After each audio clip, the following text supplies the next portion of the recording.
What's up, guys? Tim with... Hold on a second. This just looks too damn good.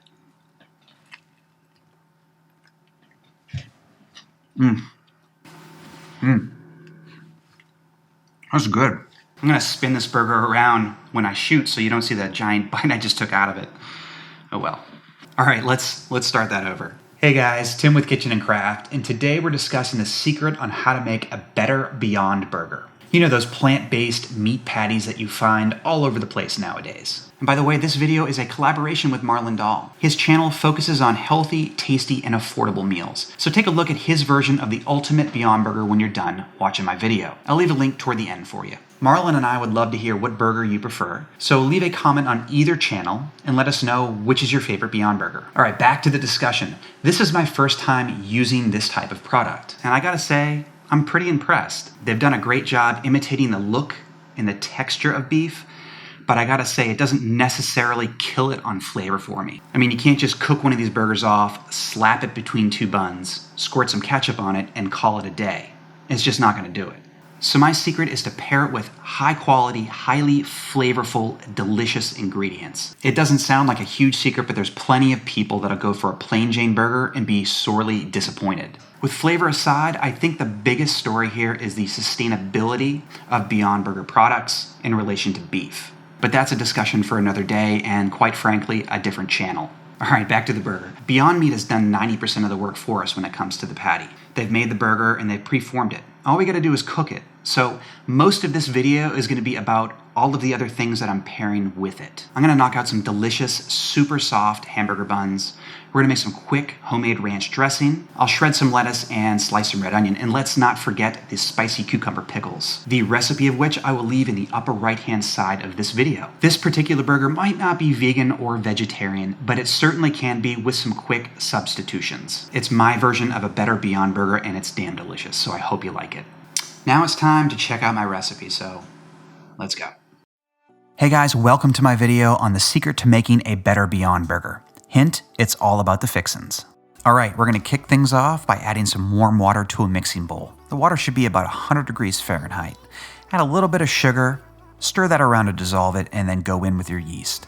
Let that bloom for about 5 minutes, then add the remaining sugar, your kosher salt, all of the unsalted butter, which should be at room temp, 1 egg, then all of your flour.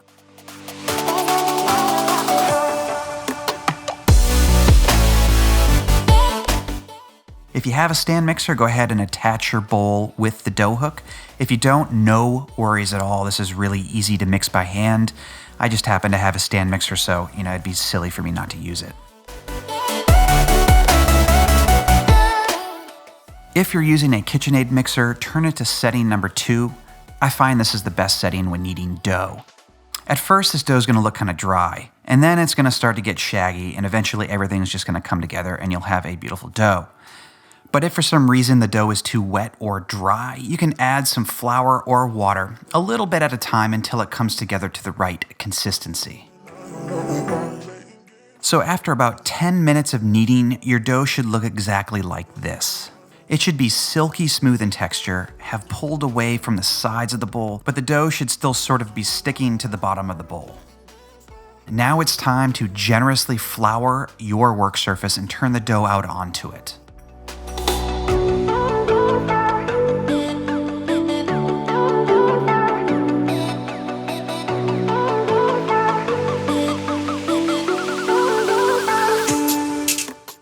Continue kneading for a few minutes by pulling the edges of the dough and folding them in toward the center. Then flip the dough over and start rolling it counterclockwise or clockwise, doesn't really matter, but roll it with your hands to form a dough ball. Place your dough ball in a lightly greased bowl, cover it with plastic film or a wet towel, and let it double in size. It should take about an hour. All right, once again, turn your dough out onto a floured work surface and cut it into 8 pieces. They should weigh approximately 80 grams each.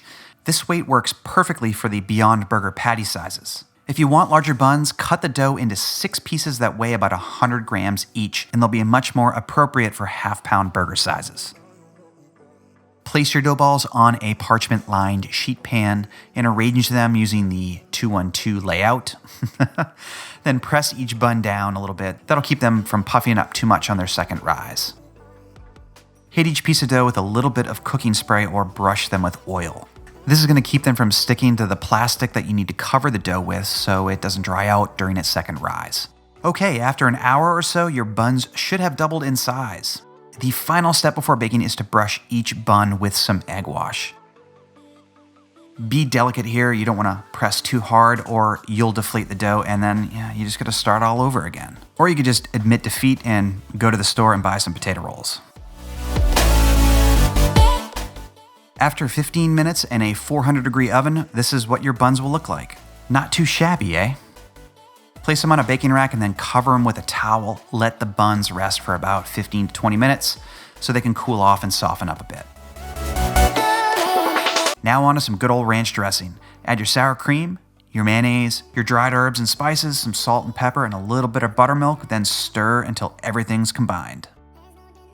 As an optional ingredient, you can add some lemon zest or a little bit of lemon juice. That'll give the dressing a brighter note, but again, totally optional. Go ahead and place that ranch in a container and store it in the fridge until your burgers are ready. We are moving on with our topping prep by shredding some lettuce, slicing some red onion, and grabbing some of those super delicious spicy cucumber pickles that you can make with a recipe that I will leave in the upper right-hand side of this video.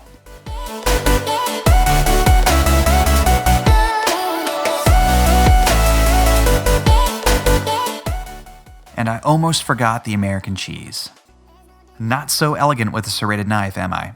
Anyways, when your buns cool off, cut one in half, butter it up, and toast it off on a preheated griddle.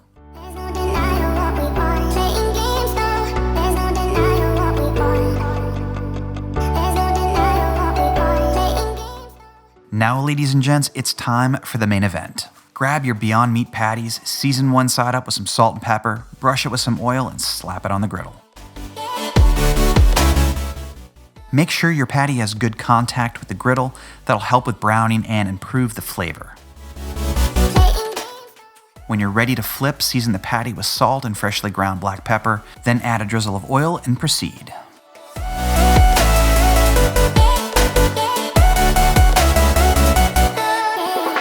After about 3 minutes of cooking on each side, it's time to add your cheese.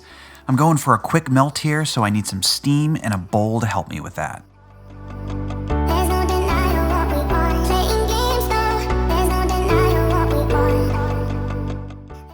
Now that the buns and the ranch are made, the toppings are sliced, the patty's cooked, and the cheese is melted, it's time to build this burger.